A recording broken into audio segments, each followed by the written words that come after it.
రెండు వేరు కాదు. మెడ్రాస్ నుంచి మా నాన్నగారు టైం నుంచి మళ్ళీ నాగార్జున, నేను, ఏ కుటుంబం కలిసే ప్రయాణం చేసాం. ఎన్నో అనుభవాలు పంచుకున్నాం. పర్టికులర్గా ఆయన గురించి మాట్లాడాలంటే రెండే రెండు ముక్కలు. ఆయన ఏం చేశారని కాదు, ఏమి ఇచ్చిల్లారు. హైదరాబాద్కి అన్నపూర్ణ స్టూడియోస్ లాంటి ఒక గొప్ప తలమానికి ఇచ్చిల్లారు. ఎంతో మందికి ఉపాధి కలిగించారు. హైదరాబాద్లో ఈ రోడ్లో కార్లు కానీ సైకిల్ కానీ రాని రోజుల్లో కట్టారు. అందరూ ఇక్కడ కట్టారండి రాళ్ళ మధ్య అనుకున్నారు. ఇవాళ అన్నపూర్ణ స్టూడియోస్ ఏషియాలో ఆ రోజుల్లో చెప్పేవారు, రామోజీ ఫిల్మ్స్ ముందు అంత అందమైన స్టూడియో లేదు. అంతేకాకుండా ఎన్ని సినిమాలు చేశారంటుంది కాదు, సినిమాలలో దేవదాస్ లాంటి సినిమా, కాళిదాస్ లాంటి సినిమా, విప్రనాథ్ లాంటి సినిమా, ప్రేమాభిషేకం లాంటి సినిమా, మళ్ళీ అలాంటి సినిమాలు చూస్తామా? అసలు యాక్టింగ్ అనేది స్కోప్ ఉంటుందా అనిపించే లెవెల్లో చేసిన ఘనత నాగేశ్వరరావు ఒక్కరిది.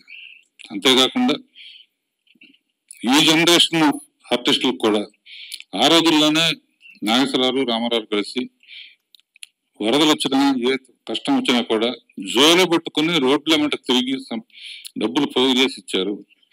ఈ తరం వాళ్ళకి స్ఫూర్తినిచ్చారు. అటువంటిది మళ్ళీ సాధ్యమవుతుందో తెలియదు. కానీ ఇలాంటి ఎన్నో గొప్ప గొప్ప కార్యాలకి శ్రీకారం చుట్టిన వ్యక్తి నాగేశ్వరరావు. ఆయన ఎప్పుడు మనతోనే ఉంటారు.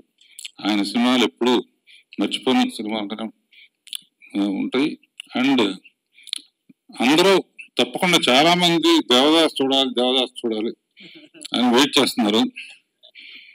అందులో ఒక అద్భుతమైన డైలాగ్ ఉంటుంది బాబు.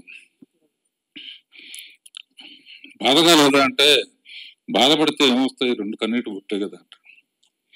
రెండు మాటల్లో అద్భుతమైన స్క్రీన్ ప్లే డైలాగ్స్ ఉంటాయి అన్నమాట.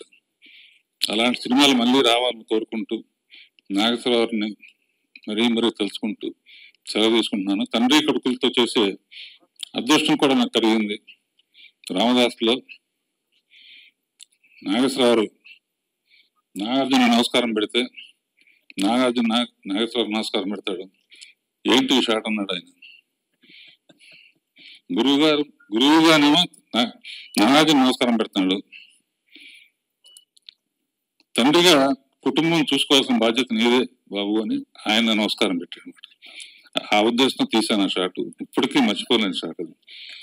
And I'm very lucky to do with father and son. And next generation చూస్తాం, వెయిట్ చేద్దాం. All the best.